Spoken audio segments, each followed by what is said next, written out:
Yang kami hormati segenap tamu undangan yang hadir pada saat ini.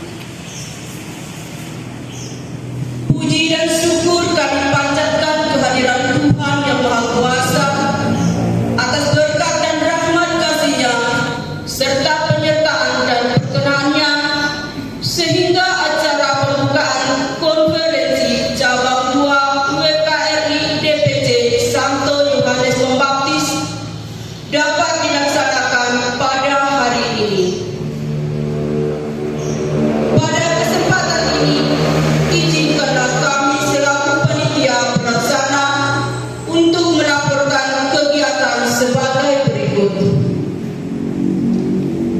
Sesuai dengan hasil rapat pada tanggal April 2022, telah dibentuk panitia pelaksana untuk mengkoordinir lancarnya pelaksanaan Konvercap 2 ini. Pelaksanaan Konvercap ini bertujuan untuk mendengarkan laporan pertanggungjawaban segenap Dewan Pengurus WKRI Santo Yohanes Pembaptis periode 2019 sampai 2022 serta memilih Dewan Pengurus baru periode 2022 sampai 2025. Kegiatan Konvercap 2 ini diadakan pada hari ini, Sabtu 22 Oktober 2022, bertempat di Aula Paroki Santo Yohanes Pembaptis Pelaksana dengan mengangkat tema WKRI DPC Santo Yohanes. Saya hormati segenap pengurus DPD KMS yang saya hormati, ketua-ketua DPC beserta anggota yang saya hormati, ketua DPP Paroki Santo Yohanes Pembaptis yang saya sayangi, hormati rekan-rekan pengurus dan segenap anggota kami, segenap pengurus DPD Santo Yohanes Pembaptis masa bakti 2019-2022 yang telah menyelesaikan tugas selama satu periode masa bakti kami. Dengan berakhirnya masa bakti kami dalam kepengurusan ini, maka kami menyelenggarakan konferensi cabang 2 yang merupakan rapat paripurna cabang dengan sistem perwakilan anggota dan diselenggarakan satu kali dalam 3 tahun sebagai sarana pertanggungjawaban masa bakti kepentingan masyarakat yang ada di sekitar kita.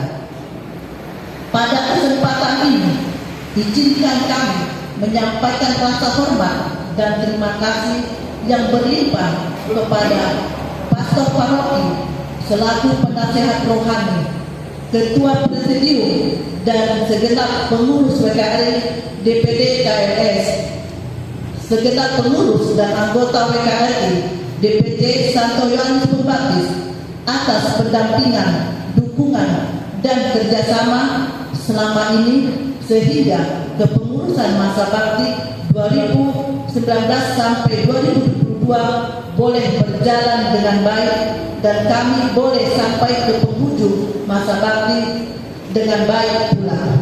Ucapan terima kasih dan apresiasi yang tinggi kami sampaikan kepada sahabat hati panitia pelaksana Konvercap 2 yang dengan tulus hati, penuh semangat mau bekerja sama menyiapkan dan melaksanakan kegiatan Konvercap 2 ini sehingga dapat berjalan dengan baik.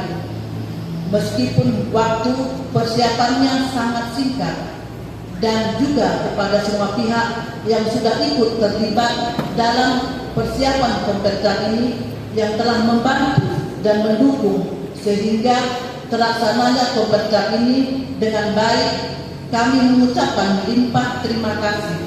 Akhirnya, sebagai penanggung jawab konferensi Konvercap 2 ini, kami menyampaikan selamat mengikuti Konvercap khususnya kepada sahabat hati DPC Santo Yohanes Pembaptis, karena ini merupakan sarana pembelajaran dan pencerdasan bagi kita sekalian.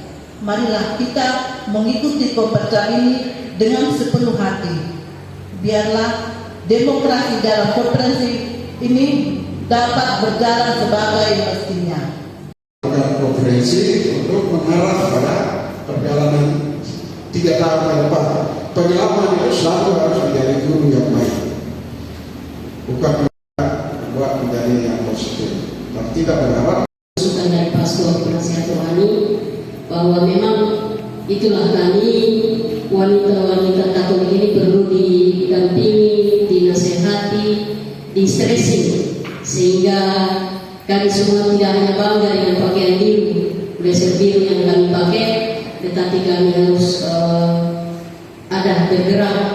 Konferensi cabang merupakan musyawarah tertinggi di tingkat cabang untuk mempertanggungjawabkan pelaksanaan kegiatan program selama 3 tahun selama masa bakti, juga menetapkan memilih pimpinan cabang untuk periode berikutnya dan juga mensahkan pimpinan cabang yang terpilih.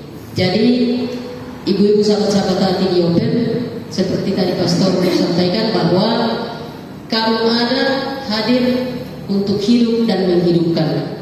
Karena memang organisasi ini berdiri karena punya keprihatinan perempuan bantu perempuan.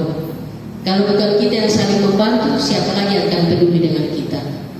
Nah, intinya dalam roda organisasi, komunikasi itu sangat-sangat penting.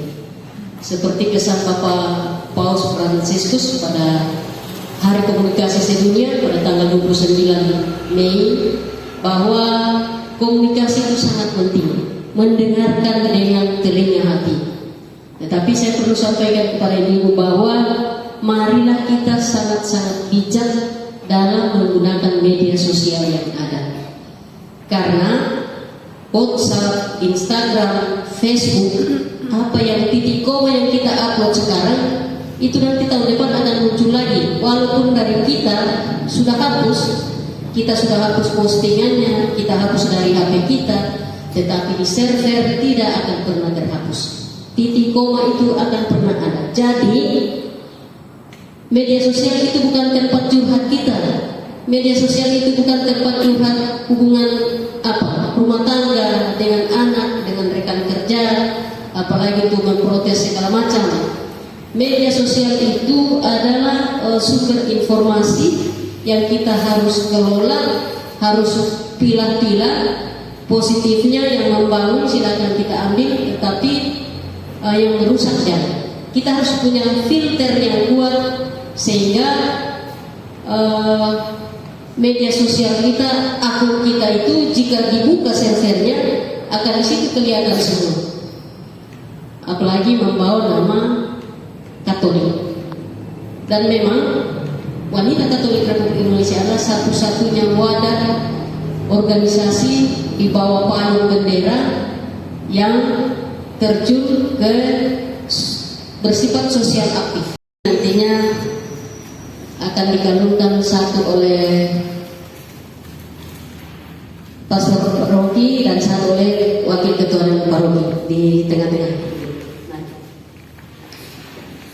Baik, dengan memanjatkan puji syukur dan memohon rahmat Allah Tritunggal Maha Kudus, maka konferensi cabang kedua Wanita Katolik Republik Indonesia cabang Santo Yohanes Pembaptis kami nyatakan dibuka, ditandai dengan pengalungan tanda peserta konfer cabang 2. Dirinya kami persilahkan.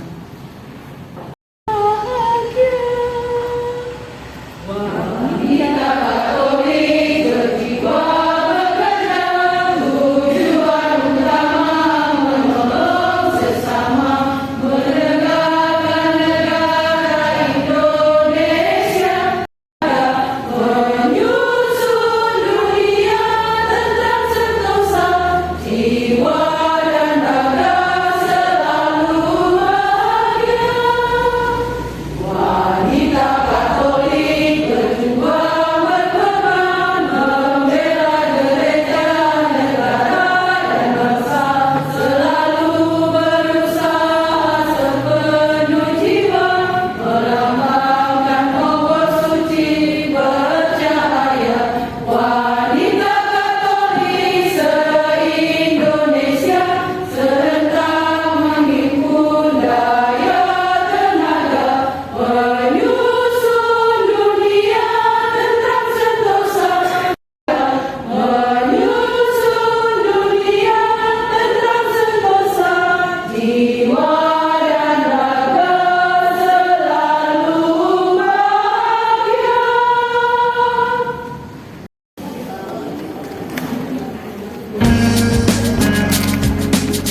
keadilan sosial itu bicara situasi hidup, ekonomi, sosial, politik.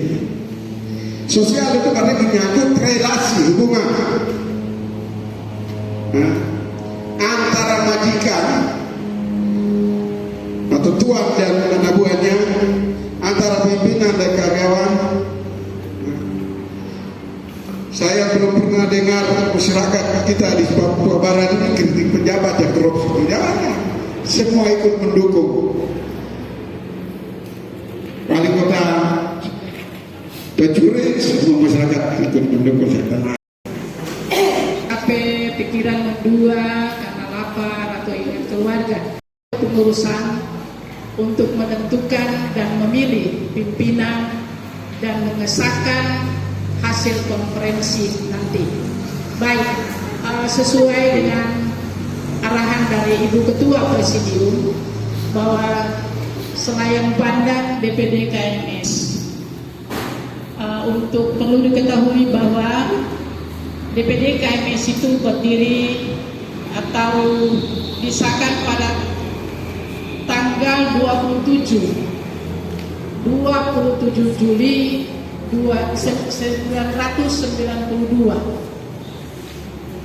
Rangkaiannya itu ini belum termaktub semua, tetapi dari 92 sampai sekarang ini dia sudah masuk sampai ke konferensi cabang 5, akan masuk ke konferensi Konferda 6 nanti 2026. Jadi ada tokoh-tokoh penting yang sebagai pengawal dari DPD KMS itu, ada yang sudah meninggal, ada yang Maka kalau ketua memenuhi quorum, maka kami sahkan.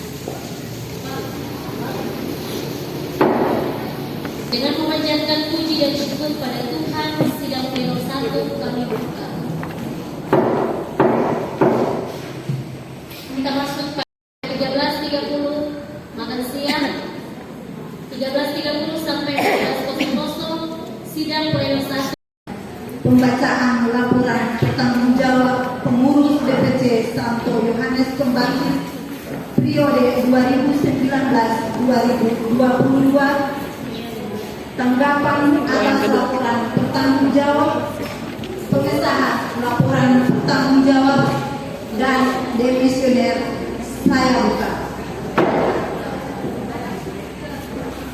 Kepada ketua dan pengurus lengkap dimohon mengambil tempat yang sudah disediakan untuk membacakan laporan pertanggungjawab dan budaya yang berbeda.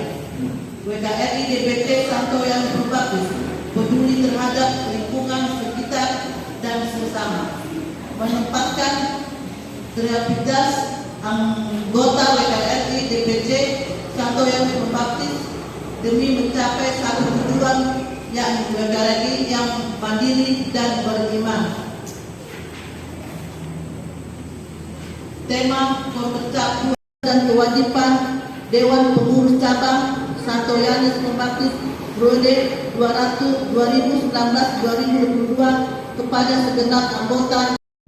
Lipat terima kasih kepada Ibu Risma Sinambela dan semua teman-teman di DPC Santo Yopem atas bahwa keberlangsungan hidup organisasi wanita Katolik Republik Indonesia perlu tetap dipertahankan untuk melaksanakan visi dan misi organisasi demi kepentingan masyarakat, gereja, dan diwujudkan secara tertib, teratur, dan terarah guna menanggapi tantangan perkembangan zaman di bidang ideologi, politik, ekonomi, sosial, dan budaya, pertahanan dan keamanan nasional Indonesia serta tanggung jawab terhadap kesejahteraan rakyat.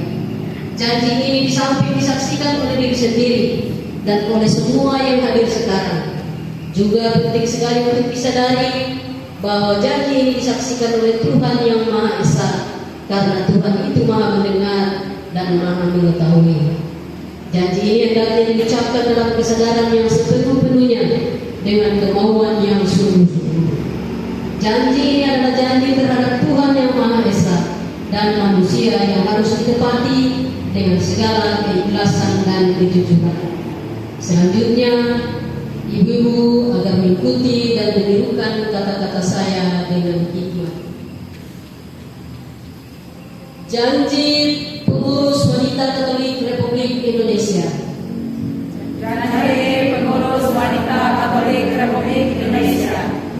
Kami, pengurus wanita Katolik Republik Indonesia, Kami wanita Katolik Republik Indonesia, Dewan Pengurus Cabang Santo Yohanes Pembaptis, Dewan Pengurus Cabang Santo Yohanes Pembaptis, sadar akan tugas dan tanggung jawab sadar akan tugas dan tanggung jawab sebagai anggota gereja sebagai anggota gereja dan sebagai anggota masyarakat, dan sebagai anggota masyarakat, berjanji untuk